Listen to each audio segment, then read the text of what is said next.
Jack the Ripper, unmasking the world's most infamous serial killer. Welcome to the channel History Mysteries. Today we delve into one of the most chilling and enduring mysteries in criminal history, the case of Jack the Ripper. This notorious figure has haunted the imaginations of people worldwide for over a century, sparking countless theories, books, films, and investigations.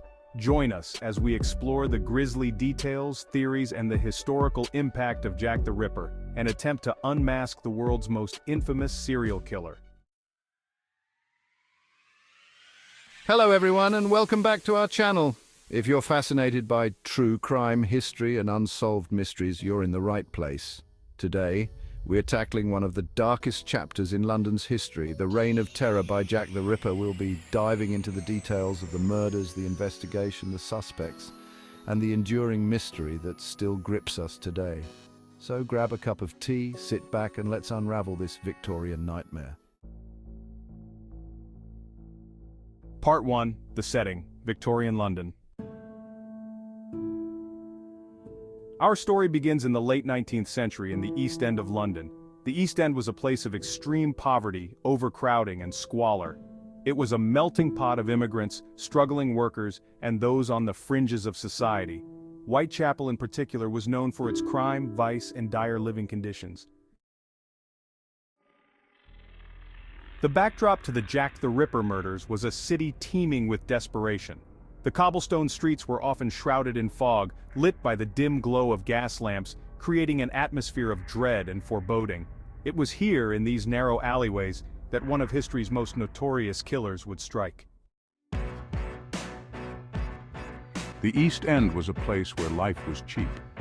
The harsh conditions, combined with a lack of policing and social services, created an environment where crime could thrive. It was in this setting that Jack the Ripper found his victims, targeting some of the most vulnerable women in society. Part 2. The victim scene. Images and names of the victims.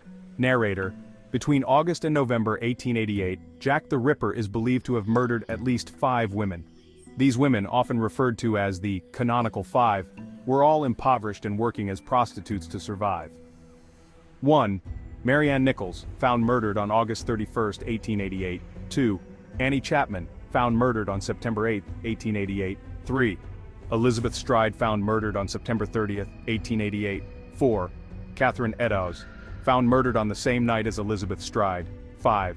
Mary Jane Kelly, found murdered on November 9, 1888 in what was the most brutal and gruesome killing. Scene. Visuals of the locations where the bodies were found with reenactments of the discoveries. Narrator. Each murder was brutal, with the killer displaying an increasing level of ferocity. The victims were often found in public or semi-public places, their bodies mutilated in a manner that suggested a disturbing level of anatomical knowledge. The brutality of the murders shocked London and made headlines around the world. Interview clip. Forensic expert. The precision with which the killer operated has led many to believe that Jack the Ripper had some medical or anatomical training. The removal of organs and the specific targeting of certain areas of the body indicate a methodical approach, rather than a random act of violence. Part 3. The investigation scene. Footage of old police records, maps, and documents. Narrator. The investigation into the Jack the Ripper murders was one of the most extensive manhunts in British history. The Metropolitan Police, led by Inspector Frederick Aberline, were tasked with finding the killer. However, the investigation was plagued by numerous challenges. Scene. Illustrations of police detectives working in the foggy streets of Whitechapel. Narrator. In 1888, forensic science was still in its infancy.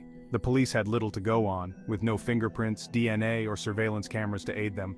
Instead, they relied on witness statements, crime scene analysis, and the occasional piece of physical evidence, such as the infamous "Dear Boss" letter, purportedly written by the killer himself.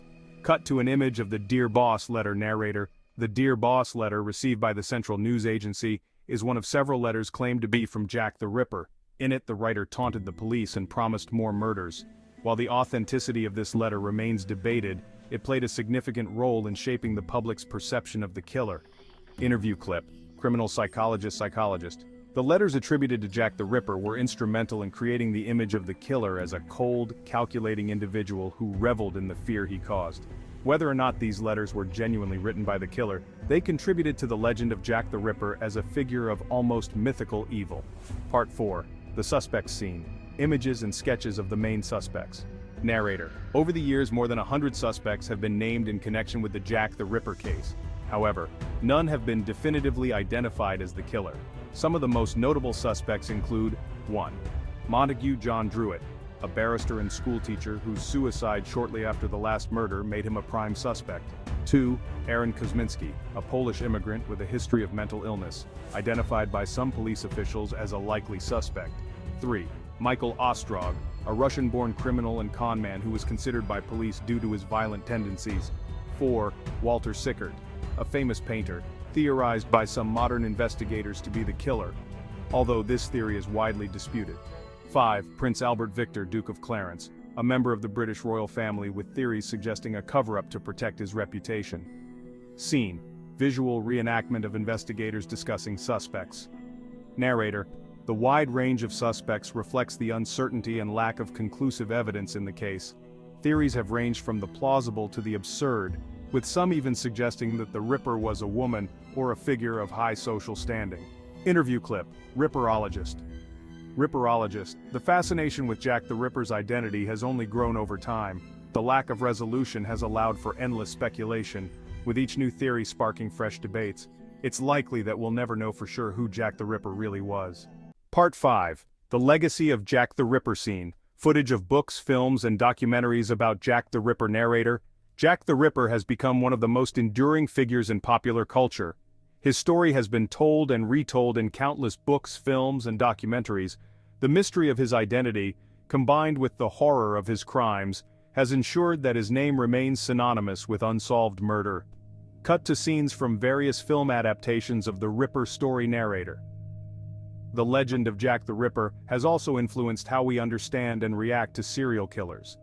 The case highlighted the failures of law enforcement, the dangers of urban life, and the vulnerability of women in society. It has also spurred advancements in forensic science and criminal psychology. Interview clip.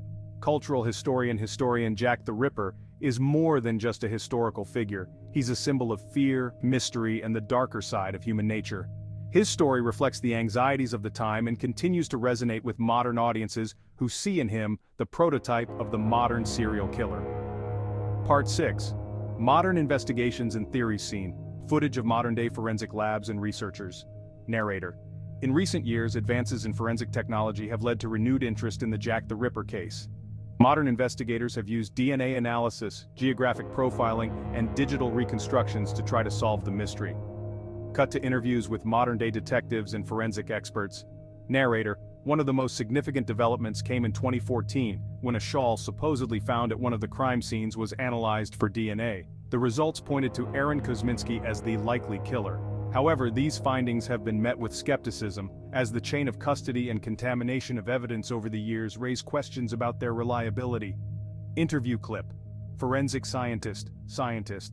While modern forensic techniques have provided intriguing new leads, the reality is that the case is over 130 years old.